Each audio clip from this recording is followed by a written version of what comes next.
images I sent you. I want to talk about some things related to black and white.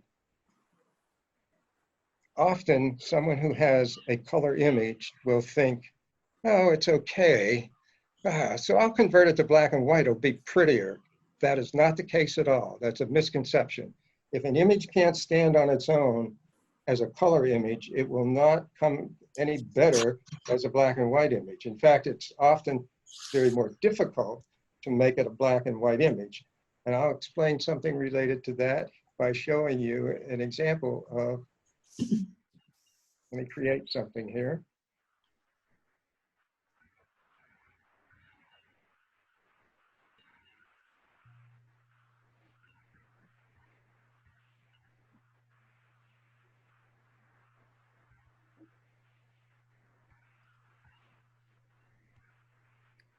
If I have a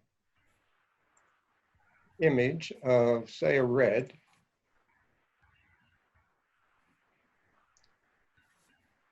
if I have some portion of the image that has red, and I want to fill this with the foreground. So I have a red, and if I have another part of the image that's a blue,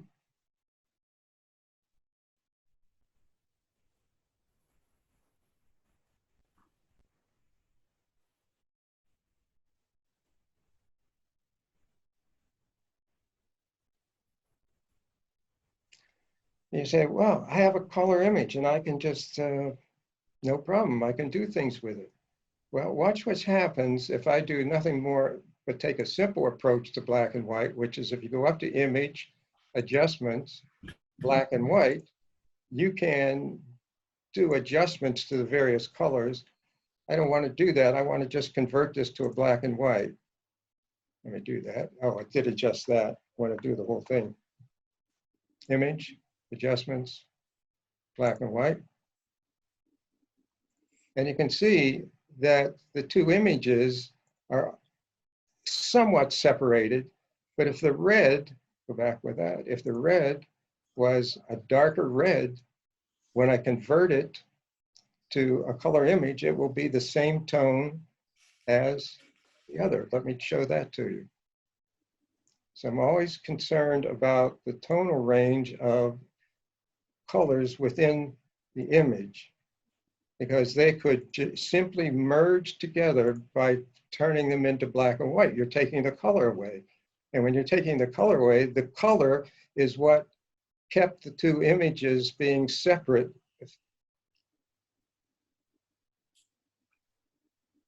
Now, if I convert this to black and white,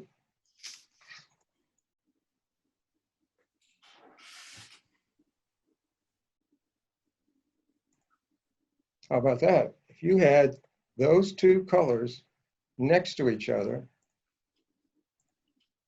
this color, and you convert it to black and white, they almost become the same color, which means the two objects in the image, or the two areas in the image, where one is over top of the other, they're separated.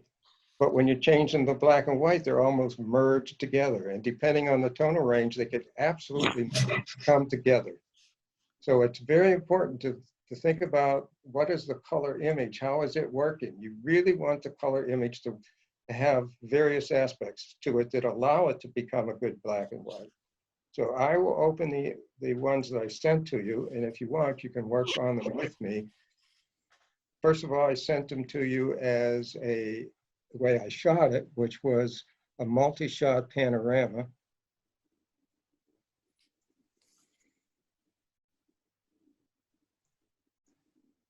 This is at Mono Lake over at the east end of Yosemite Valley.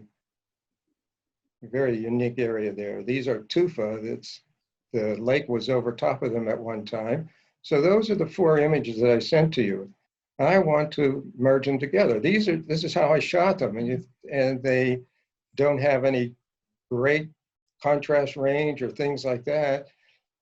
I looked at my histogram to make sure that I had detail in the highlights in the sky, in the clouds, and detail in the shadow areas. So they are not blocked up. I know I have detail in all those images, in all those areas. So now I want to put these together, I will go to Automate Photo Merge.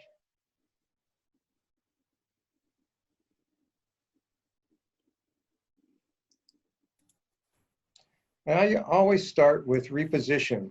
Start with that. I may then come back and redo it with one of these other aspects, depending on how the shot was. But I was on a tripod and making a level shot of the 4 images straight across. There was no problem in needing to change how they come together and just photo merge. That's how easy it is to put together a panorama. You see, it's putting all those layers together over here and picking out the best parts to overlap them.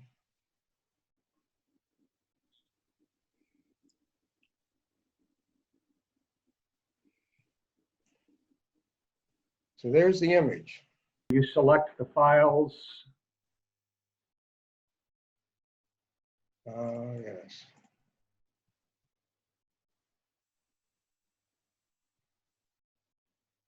Yes. You can browse. So let's try it that way.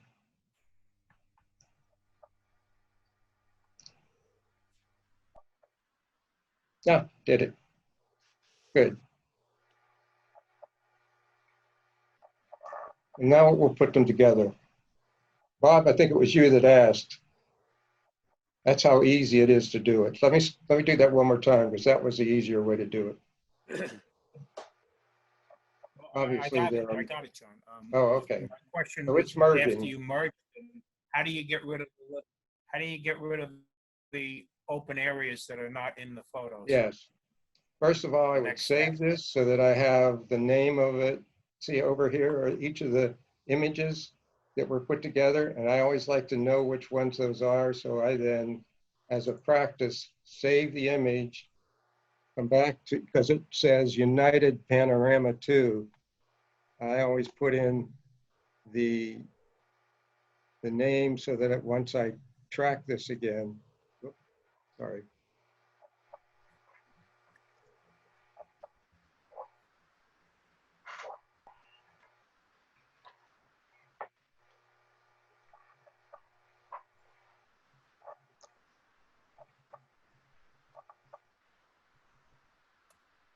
Then I flatten it.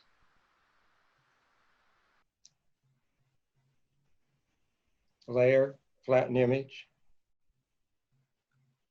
And those turn up as white. You see over my layer now, it doesn't have the names of those that were put in there, but because I saved it that way, I know which ones were combined to do that. So over here, this white area, I go up to the 1, 2, 3, 4th tool down, magic wand, click in the white area, hold the shift key, click in the other white area, and go to edit, fill, content aware. And it fills them in. And it fills them in with the pixels and everything right near them. So it's very accurate. That's much better than trying to clone at this point. I wouldn't do that. Select, deselect. And that's my original starting image that we started way back when we started to do the whole presentation. Any other questions? Did I blow your mind? Pardon? Edit, fill, contact aware. Yep, that's right. Okay. Thank you, John. I will be sending you all another challenge. You saw what I did. So I will send you some additional images. Maybe they will be a panorama. And yes, I'll find another panorama so that you learn to do the panorama. Then do all the issues and adjustments on the color image before you convert it to black and white, then convert it to black and white and send it to me so they see what you're doing. And please keep in mind all the things I went through up front with the homework I did from the last time, the subtleties of highlights in each area, and that each highlight could have a different tone of highlight as other areas, and the brightest area needs to be the one you want the eye to go to first. All right? John, question. The post that's in the lower right hand, You Yes. removed it by the healing brush, little Spot healing brush. strokes. Can Spot you healing remove brush. that? Can you remove that by the edit, fill, content aware? Yes, you can. You would You then may do do it. a selection of that. Let's try it. I always find it just the easiest to do. And here's the reason I do that versus the content aware. You need to make a selection of it one way or the other. So I could do that, or I could draw a line around it. Right. Or a rectangle. Yeah, or a That would be rectangle, better, which would even right. be better.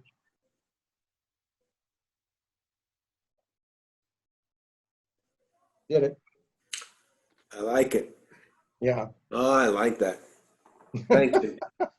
Well, and you picked out it even better. You could say, oh yeah, well, maybe Yeah. I'll just put the rectangle around it. Right. I wanted to show you that sometimes drawing, because it picks up the pixels near it, is a better way, but any way you want to do it, it just is so good to, Pixels from both sides and up and down, it appears. yes, it does. That's right. Cool. It does. You may have saved me many lifetimes. John, this is Milton. Could you also use the object select tool? Yes, Okay. yes, yes. You can, with something small like that, it really is easier to do. In fact, this case, the better way was to make the rectangle around it. I think that was, in this case, the best thing to do. John, Yes, it would be interesting to see that converted into a black and white from the color version before you did any editing to the color version. okay, here it is. In Here it is. comparison to the final. Yeah. All right, let me do that. You realize, of course, that I'll have to charge you extra for this extra time. Oh, Okay, let's do it.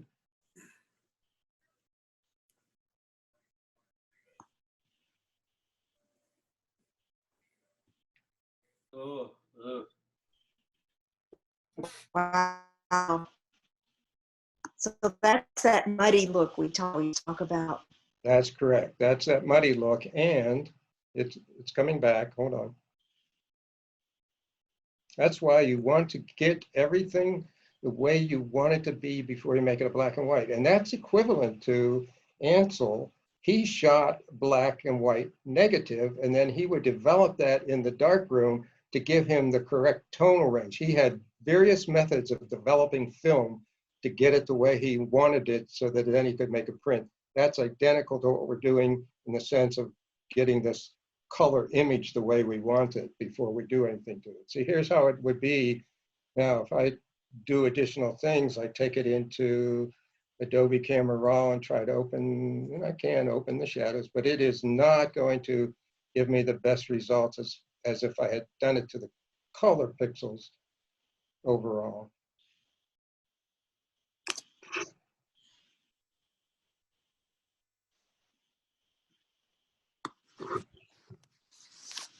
See, even trying to bring out those shadows here, it flattens everything else. So yes, it's best to do that color image to where you want it. And this is the black and white directly from that original. In all these years, I had never heard that you should convert it, that you should edit the color before you turn it into black and white. That's amazing. You never told me that. Well, you just. That's the master class. Yeah, Yes, okay. that's the master class. You've been holding out. Oh, one of the misconceptions, I think I started early. One of the misconceptions that exist is if you just hit on it right here, is if I have a color image and it's not looking the way I want it, I'll convert it to black and white and it'll be much better. That is not the case at all. Not at all. In fact, it's very difficult then to make it into a really good image. You really want to get the color image exactly the way you want that image to look before you make it a black and white. I don't need these individual shots anymore. Close those.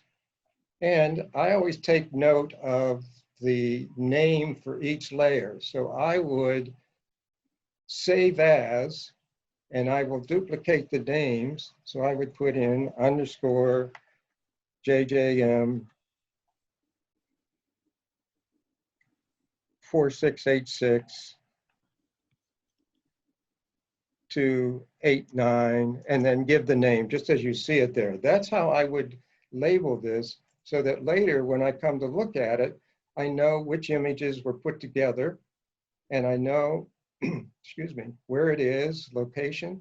Once I have it at that level and I've saved it with that, and I will resave it as I get more and more work done on it, I don't need these layers this way. In fact, I want to flatten this overall. So edit, I'm sorry, layer, no, image, image, image. Oh yeah, come on. I can just right click on the bottom one and say flatten image. It flattens them. Now, was not perfectly level as I was coming across, so they didn't have the same amount of information in each place. Well, this is very easy to take care of that also. I'll get the magic wand, click in the upper part of that white, hold the shift key and come over and click this part and edit.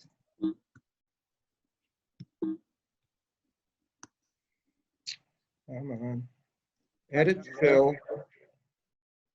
fill, content aware, and let it run. Wow. Now I have, get rid of the dancing ants, select, deselect. So now I have the image that I want to work with. And so this, when I talked about earlier, I said, yeah, this is great. I'll convert this to black and white. No, this will not turn out as a great black and white, because the shadow areas will go pure black. The highlights will be handled well, but this is not giving you how I want you to see this image. So I must do the work on it that will bring the essence of this image out. And first thing is to remove this directional post over here. And there are a number of ways to do it. One is I could get the clone tool, and I could do that and just clone in. For something small, I usually take the spot healing brush, and don't do the whole thing. Do a little bit at a time, make it smaller, because when you use the spot healing brush, it compares and puts in pixels that are nearby it, and it may not give it to you all the way you want it if you do it all in one shot. So I just do a little bit at a time, and then it matches it up really well with what's beside it. And so I can remove that post.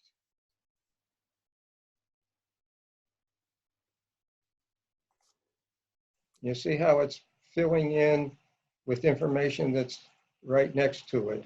If I try to do that with the clone tool, then it may look redundant. And not that I don't use the clone tool, I do, I use it a lot. Now I have the idea that I want this in black and white, but I need to open up these shadows and do something with the sky. These are all the kinds of things I do with a color image anyway. And I want to get the color image to the point that it's where I would want it to be to present it. Then I'll convert it to black and white. So I'm going into Camera Raw. It's one of my favorite ways to do this related to skies. In fact, I've gotten so much thinking about skies, I may be watching something on TV and I think, oh, they should take that in and dehaze the sky. Geez. So I will dehaze the sky. Look at the drama that I'm bringing into that sky. That's wonderful. And I want the blue to be purer. So I'll come down to the color, get the targeted adjustment tool, come over to hue, not luminance, and just put it here and move it to the right a little bit, which will give me more of a blue. So now I have the sky working really well.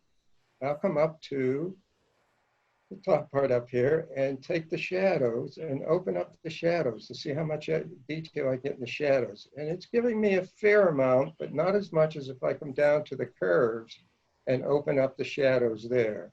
Now look at the detail that's coming into those shadow areas.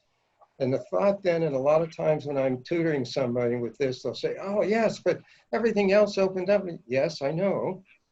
I want those details in the shadows, and then I will use the dodge and burn tools to darken some areas that I want to be darkened and so on. So I would do that. That looks really good. I'll come down again to, go up rather, to clarity, and clarity works on the midtones. So when I move that to the right, it's actually making it look sharper because it's darkening just the midtones, which creates contrast around the pixels. And because these are stones and things, I'll add a little bit of texture. And I love that they put this slider in now. So we'll go to back to here. Look at the difference now as I'm getting closer and closer to what I want as a presentation to go into black and white. From there to here, this one making a black and white when not they much at all. Remember I said the color image should be the way you want it to be. Composition, highlight, shadows, all those aspects before you make it a black and white, including dark light, dark light, dark light. So here's where I am to have all the detail brought out. This area over here is a containment. I've talked about containments. Your eye's coming in from the left, moves across the leading line of these tufa over to this area. The cloud's bringing you back. We'll do some more with the sunset, but this area is way too bright. So I'll get the burn tool on midtones, come over to this area, and darken that boulder, that tufa.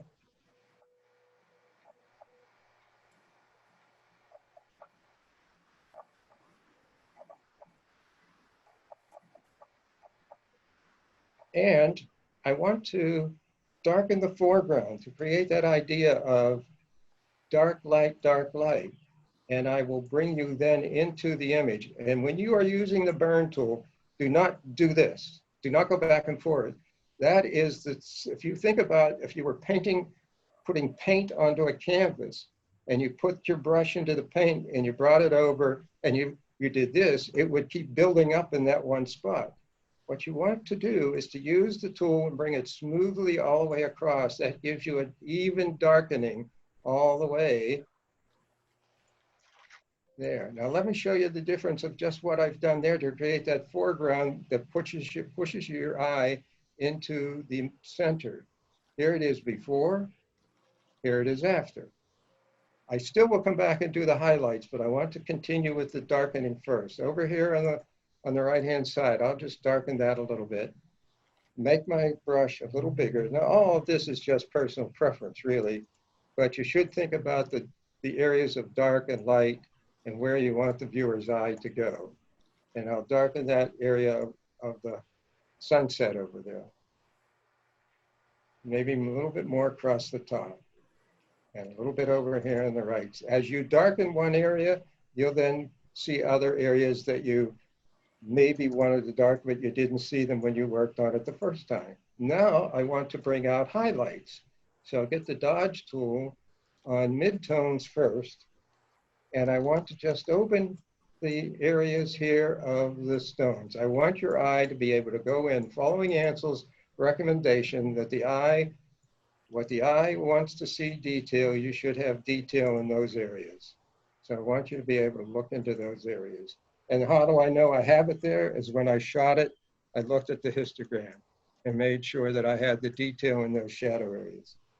Now I want to give a general highlight. So instead of midtones, I want to dodge with highlights, make my brush a little bigger so that I can remember the sun is over here on the left. It's a sunset, so it's bringing the light across this whole front area here. So I want to emphasize that even more. As I was standing there, this is how my mind saw this image, and have all those highlights jump out nicely because the light is coming in from that side.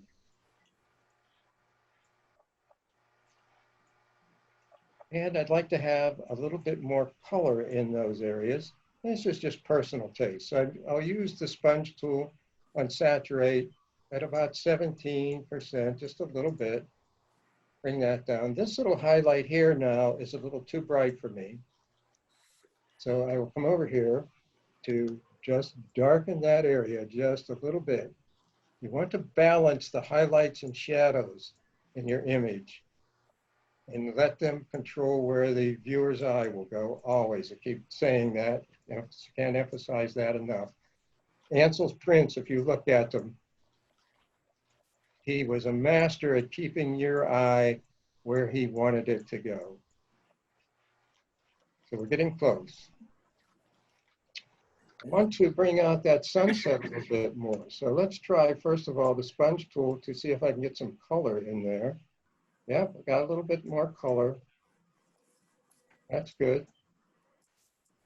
And if I take the burn tool on shadows, yep, wrong tool, burn tool on shadows, I will darken only the black pixels, the darkest pixels.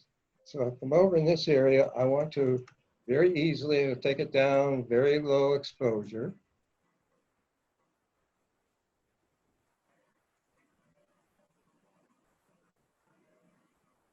Just come down through there a little bit. Then come back with the dodge tool to bring out those rays that are there on highlights and emphasize those rays just a little bit.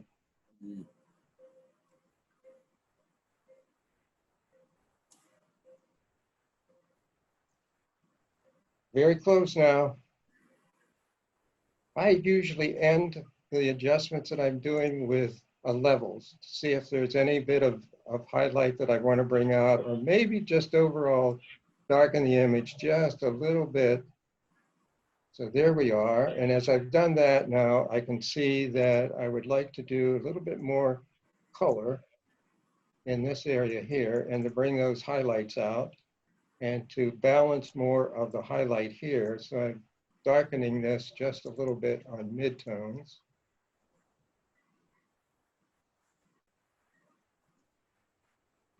And lighten the foreground ground area to emphasize that sunrise. So let's take a look at the image as it was opened and combined. Excuse me.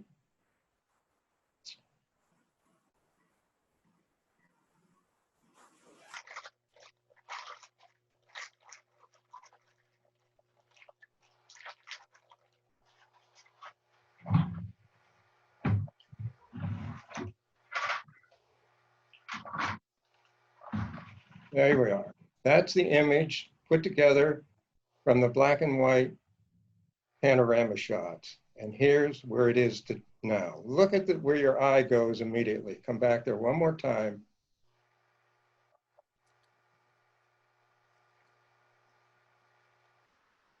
See, here, everything's dark, and this is a highlight in the top. So your eye goes up there, and you're not seeing any of the detail here. I've actually reversed all of that so that I've brought out all the detail, the camera raw giving me the texture, all those kind of things. Now I have an image that can be an interesting black and white. John, would Two ways to do a black and white. One is, it's very simple, is adjustment, image adjustment, black and white, and then you can change the tonal aspect of each of those colors within the image. This is okay. It's not the best way to do it, but it is one of the ways. The other is that there are other packages. The one that I use exclusively is Nik Silver Effects Pro 2. Now, that package was free at one time, and the one I'm using is the free one. It was purchased by a company, DxO, and DxO offers this free, offers the old one free without any enhancements to it, or you can buy their package, which is the older Nik software enhanced. And you go to the DxO site, I can send you that information, and they offer download free for the older Nick software. Well, this is Nick software.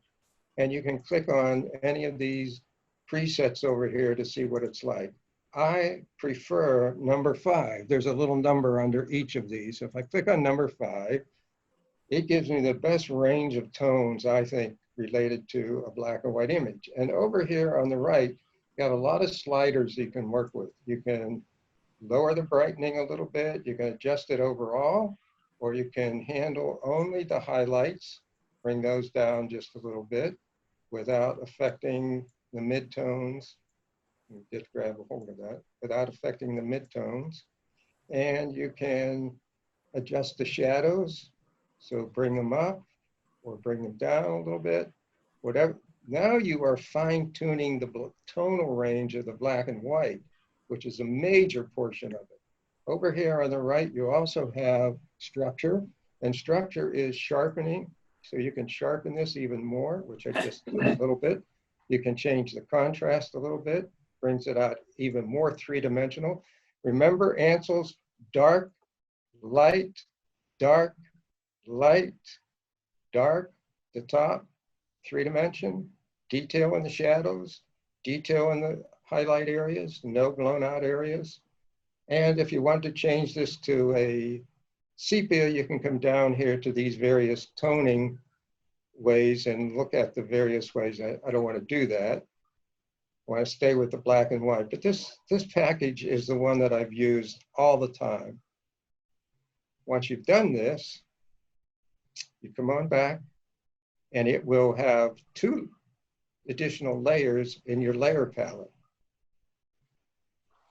There's the black and white.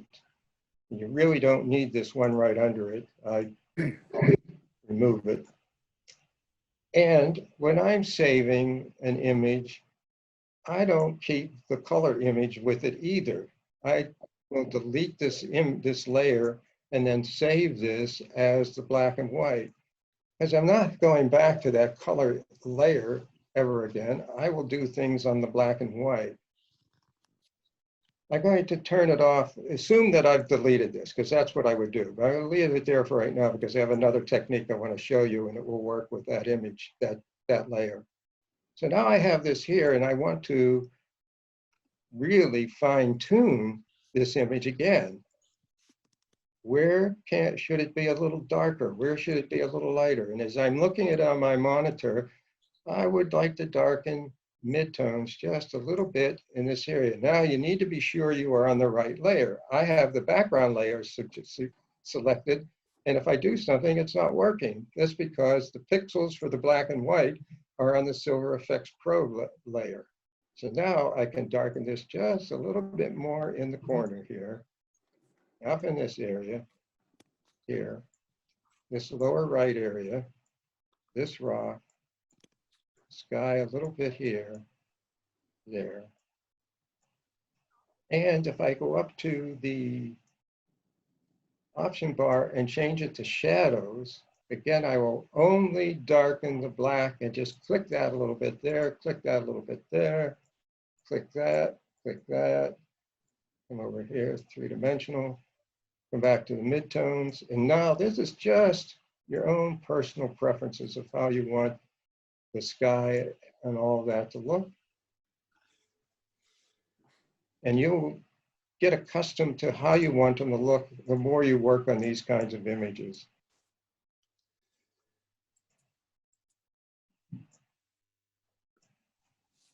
And when you adjust one area, as I just did here with the stones, it then may get you to think about adjusting another area. You can't assume you're finished with it till you look at the entire image and how everything is working together as a whole. So there's my black and white. Let's come all the way up to my history.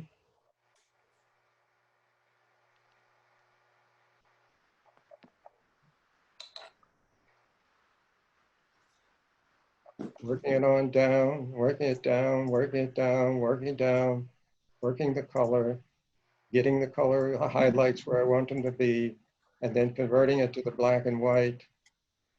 and then doing some additional work on the black and white. You see what I've done here is, here's the way it was when it came in. And I wanted to do some additional subtleties of dark and light. I also recommend that you let it sit for a couple of days and come back and look at it. In fact, as I'm now looking at it, I will see some other areas that I want to just darken a little bit more to bring your eye where I want your eye to go. Look at just the little subtleties I just did. And you'll see more of those as you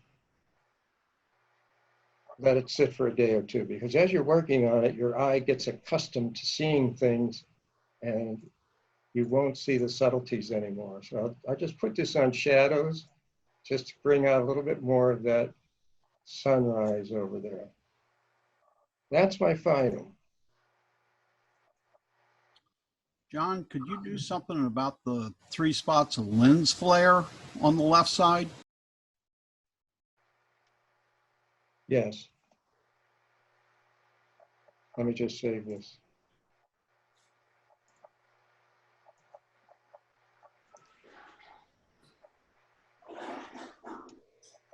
Yeah, this looks not sharp because I was dealing with a very small JPEG to show you what's going on. And there's a fellow here, I would clone him out. I would get the spot healing brush again and just do it a little bit at a time here. Remove him. Those darn tourists, they're always wandering around somewhere.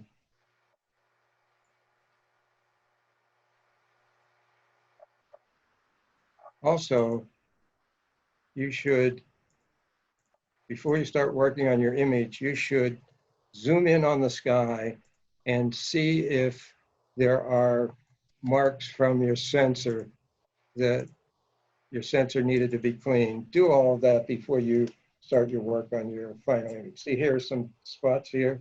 I'm using the spot healing brush and making it very small so that and it's not real hard. Up here in the option bar, it's actually, that's a little too hard right there. So that it has a softer edge when I remove these. Boy, I had a dirty sensor there. This was shot in 2017, I think.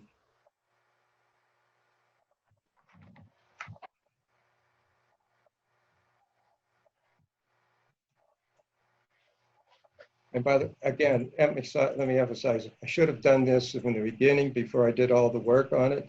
Shouldn't be coming in and doing it now, but that was a good point.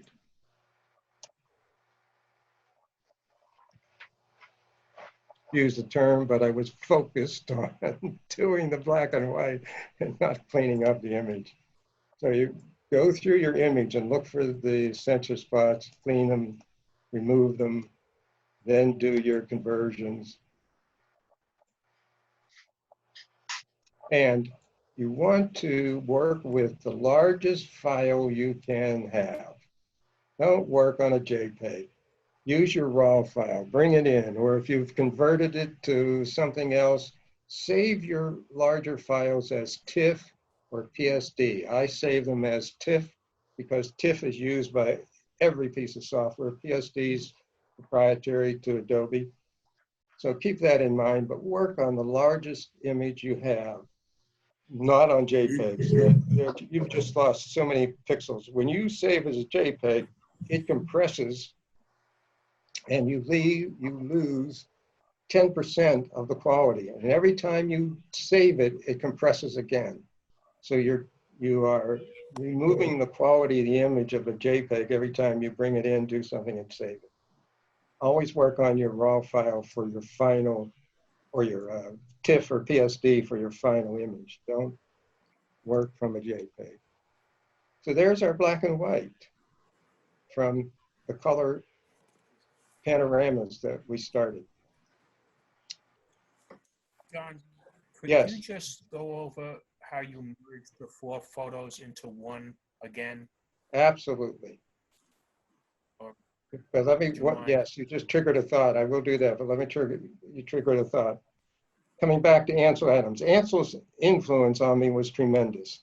not only his definitions, and I've read a number of his books related to his darkroom work, but his tonal range of when he was looking at a scene, and he had a little handheld spot meter with a 1% circle in the middle, and he would meter the shadows, and then he would meter the highlights. And a spot meter, each increment is one stop of light. So he would meter the shadow areas, and if you read anything about his zone system, and I may go through that a little bit more with you sometime, not today, he has 10 zones, and the left is pure black. He would not want something on pure black. He's looking at these detail in the rocks. He would want those between a zone 2 and a zone 3, because he knew that that's a somewhat dark but good detail. And he would be looking at then point at the sky, the brightest area, and he did not want it to be a number 10, which is pure white. Even a 9 was almost a little too bright for him. It would be somewhere between a zone 8 and a zone 9. And so when I'm looking at the histogram, that's exactly what his zone system is. So as a histogram, if it's jammed to the right, that means you have pure white in the highlight areas. If it's jammed or adjusted to the left, it means you have black areas with no details.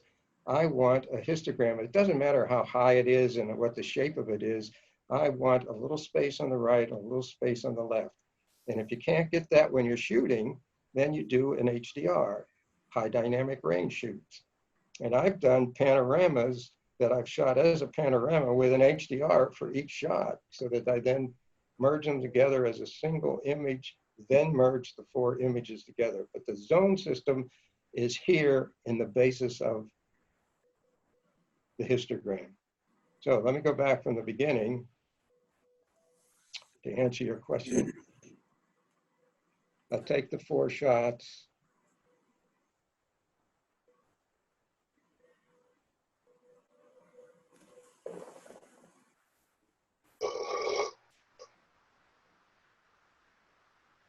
You have the 4 shots. I'll go up to, excuse me, File, come down to Automate, and over here to Photo Merge. And it says, how do you want to put them together? You have all different ways that you can do it. John, we're not seeing the Photoshop. Let me start over. Sorry, glad you said something. One more quick question. What format are these files in? These are all TIFF files. You can shoot in TIFF? No, they were RAW files, Okay, raw. and I just converted them to And- TIFF so that I could bring them in. Gotcha. That's all.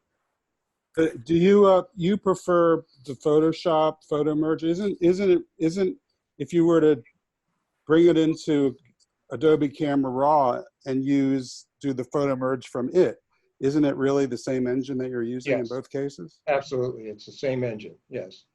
Seeing my Photoshop screen? Yes. Yes. Okay. To answer Arnie's question, I use Bridge, which is part of Photoshop, to look at all my images in various folders. So I will go to a folder and there are my images. I could click on those 4 and go directly to Adobe Camera Raw. Or I could bring them into Photoshop and then go up to Filter and go to Adobe Camera Raw. The difference is this. If you go directly to Adobe Camera Raw from from Bridge, you can then do the merge there. They've added that feature, 2 or 3 versions ago, so you can do it there. And the advantage of that is when you do other adjustments in Bridge, it keeps track of those for you. And when you bring them back into Bridge, it keeps that history. If I bring them from Bridge into Photoshop and then do anything to them, like go to Filter and then Adobe Camera Raw, I can do all the same things in Camera Raw, but it doesn't keep the history of them. It's just an aspect of what they've done so far. But also, John, if you bring it into Photoshop first, then they're all rasterized, and you don't have the granularity and the smoothness that you would have if it was done in Adobe Camera Raw originally. That's true. That's true. And so you should do it in Adobe Camera Raw. I wanted to show you the most important part today was to get them together and show you how to do a black and white. But yes, I can, in fact, maybe that will be one of the lessons to do those in Adobe Camera Raw.